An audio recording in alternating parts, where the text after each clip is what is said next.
जय जगन्नाथ दर्शक बंधु आपण समस्त को मो चैनल को पुणी थे स्वागत करुच्ची।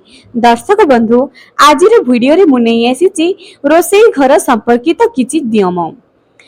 दर्शक बंधु जेतेबेले आमे भोजन प्रस्तुत करुचे सेही समय रे आमे जेपरि भाव करुचे सेपरि ही आम भोजन प्रस्तुत हेउची।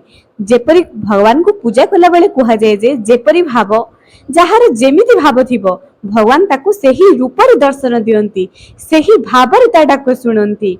जदि भगवान को किए पत्थर बोली भाबिबो भगवान काहे कि ता डाक सुनिबे। सेही परी ए संसार रे जदि किछि नियम आम पूर्व कालरु चली आसुची सेही नियम को आमे जेमिति जेउ भाव रे ग्रहण करिबा हमर सेमिति उन्नति हबो। एही कली जुगरे आर्थिक समस्या लगातार लगी रही। एमिति बहुत मनीष अछंती जे कि लगातार एही आर्थिक समस्या रे पीड़ित रहुचंती। दर्शक बंधु महिला माने खाद्य बनाइबा समय रे निज रोसई घरे जदि एही 5टी काम करि दियंती तांको घरे केबे मध्य अन्न एवं धनर अभाव रहिबो नाही। एवं ना गोटी कथा कहूची जदि सदा सर्वदा आपनको एही लागुची जे आपनको हातर रंधा र स्वाद आसु नाही, जदि कोनोसी महिला माने नवविवाहिता अछंती एवं सेमानंकु रोसई आसु नाही, सेमाने जदि रोसई र खाद्य रे स्वाद आनि पारु नांती तेबे एही वीडियोटी आपण मानक पई। दर्शक बंधु एही 5टी उपाय करिबा द्वारा आपनको घरर उन्नति हबो। तत् सहित जेउ भोजन आपण प्रस्तुत करिवे सेही भोजन मंदिर र प्रसाद सह समान हबो एतिकी ग्यारंटी दी आपण मानक कहूची।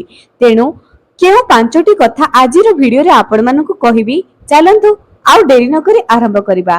तागुरु आपण मानक मु कोटी कथा कहूची जे जेउ वीडियो मु आपण मानक सम्मुख को आनुची एही वीडियो रे कोनोसी मध्य अंधविश्वास नाही।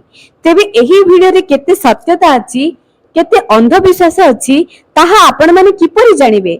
वीडियो को देखिले परे वीडियोटी रो कथा को बुझिबा परे ही जानिबे जे एही वीडियो रे केते सत आ केते अंधविश्वास लुचि रहउची। तेबे डेरी काहेकि चलंतु आरंभ करिबा। सेही 5टी नियम कोन जहा कि आज आपण मानकु जणाइबी। जदि आपण माने एही वीडियो को वर्तमान देखि सारिलेनी तेबे काली ठरु आरंभ करि दियंतु एही 5टी नियम निज रोसई घरे। तागुरु मो दर्शक मानकु अनुरोध जे माने मो चैनल नु आसुचंती निहाती सब्सक्राइब करंतु, पाखरे थिबा बेल आइकन को क्लिक करी वीडियो को गोटे लाइक टी करि दियंतु। जदि आपण माने मर्थ एही मतामत रे खुशी अछंती सहमति अछंती तेबे कमेंट सेक्शन दे जय मां लक्ष्मी निहाती लेखंतु। दर्शक बंधु जेतेबेले गोटे महिला सकाळु सकाळु रोसई करिबा पई निज रोसई घर को जाय थाए। दर्शक बंधु जहा घर छोट छुआ अछंती से तो कदापि मध्य बिना स्नान करी रोसई घर को निश्चय जाउथबो। स्नान करी से किपरि रोसई घर को जाय परिबो। सकाळु सकाळु छुआ मानको भोक लागुथबो किमा छुआ मानकर स्कूल जीवा समय होई जायथिबो। एमिति बहुत जॉइंट फैमिली मध्य अछंती। जदि आपण मानक पाखरे सेतिकी सामर्थ्य नै अर्थात समय मध्य नाही जे आपण स्नान करी कि ही आपण क्षीर गरम करी निज छुआ मानकु देबे किंबा टिफिन प्रस्तुत करिवे तबे ठीक अछि। एही नियम को आपण माने न करले मर्थ चलिबो, किंतु जेउ माने एही नियम को करि परिबे गोटी कथा बिना स्नान करी केबे मध्य रोसई घर को जानतो नाही, कारण रोसई घरे मा अन्नपूर्णांकर वास रही थाए। एवं आ गोटी कथा बिना स्नान करी आपण चा कॉफी ए सब प्रस्तुत करंतु, टिफिन प्रस्तुत करंतु निज छुआ मानक पई किंबा निज स्वामी ऑफिस को जाउचंती। जेतेबेले आपण अन्न भोजन करूचंती अन्न रोसई करूचंती सेही समय रे स्नान करी कि ही रोसई करंतु। जदि आपण सतर आर्थिक समस्या दूर को जीवा पे चाहूचंती स्नान करी कि ही रोसई करंतु।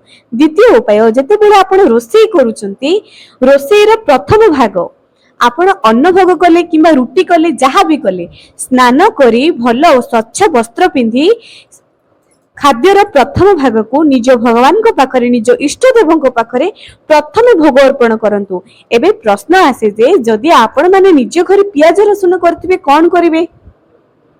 तो एठी मु गोटे उपाय आपण मान को कहि परिबी। आपण अन्न केवल धड़ा अन्न पूजा करि परिबे, सेथिरे किछि दही प्रत्येक दिन डाली जहा भी किमा खेचुड़ी प्रस्तुत करि परिबे जहा कि अति सहज रे होई परिबो।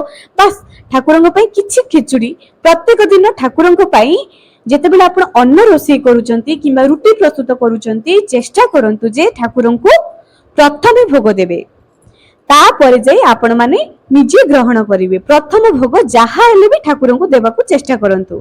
एवं जेतेबेले रुटी प्रस्तुत करूचंदी रात्रि समय रे प्रथमे गाय को शेषटा कुकुर को निश्चय दियंतु।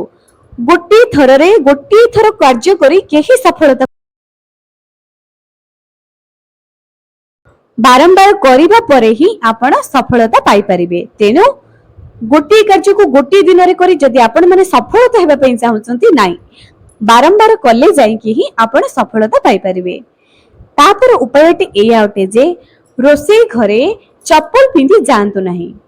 एहा तो प्रायंक घरे होई थाए किंतु जेउ मानकर पादरे कोनोसी समस्या आसी थाए से कोन करि परिबे किछि उपाय ही न थाए। रोसे घरे ठाकुर को भूल मध्य रखंतु नाही। ठाकुर घरे रोसे घर जदि करूछंती रोसे घरे ठाकुर को जदि स्थापना करूछंती एहा अशुभ कारक होई थाए। तेबे रोसे घरे एही ठाकुर मान को स्थापना करि परिबे नाही किंतु मां अन्नपूर्णा को स्थापना करि परिबे। मां अन्नपूर्णा मुख जेपरी पूर्व दिग होइथिबो एही परि आपण मां अन्नपूर्णा को निज रोसे घरे स्थापना करि परिबे। एथिरे कोनोसी मध्य अशुभ फल पाई परिबे नहीं। केवल एही गोटी फोटो ही होछि जहा कि आपण निज रोसे घरे रखी मांकर पूजा करी रोसे आरंभ करि परिबे किंतु निज रोसे घरे सात्विक भोजन होतबा दरकार। रोसे घरे जेतेबेले आपण माने रोसे करूचंती चेष्टा करंतु जे निज मुंडरे निज मथारे किछि एक जेपरि कि चुनी हो जहा भी निज मथारे किछि गोटे पकाई कि रोसे करंतु।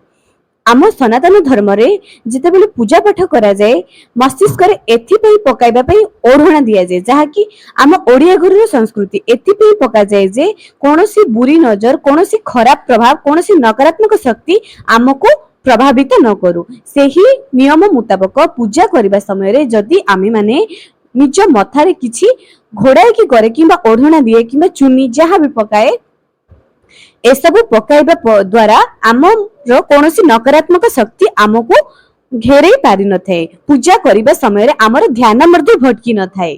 सेथि पई कुहा जाय जे पूजा करिबा समय रे निज मथारे किछि गोटे पकाई कि ही करंतु। सेही परि भोजन आपण जेउ मन देई जेउ भावर भोजन प्रस्तुत करिवे आपणकर सेही भोजन आपनको परिवार सदस्य माने खाइबे सेमानकर मन ही सेमिति हबो। जदि आपण रागी करी गाली गुलज करी रोसे करिवे तेबे आपण मानकर परिवार रा सदस्य माने सेही परि रागी प्रकृति रे ही हेबे जिद्दी प्रकृति रे ही हेबे। तेनु रोसे करिबा बेले सब बेले शांत मन रे रोसे करंतु एवं सदा सर्वदा भगवान को नाम जप करी रोसे करंतु जहा कि किछि नहले मध्य राम राम जप करंतु। दर्शक बंधु एही अभ्यास को आपण 15 दिन करिकि देखंतु एवं जानि नेबे जे आपणकर केते उन्नति हेउची। सतरे एपरि भोजन प्रस्तुत करिबा द्वारा आपणकर एवं आपणको परिवार सदस्य रो किपरि आपणको मानको भितरे जो कली झगड़ा राग ऋषा ए सब किपरि दूर होउची आपण निजे अनुभव करि परिबे।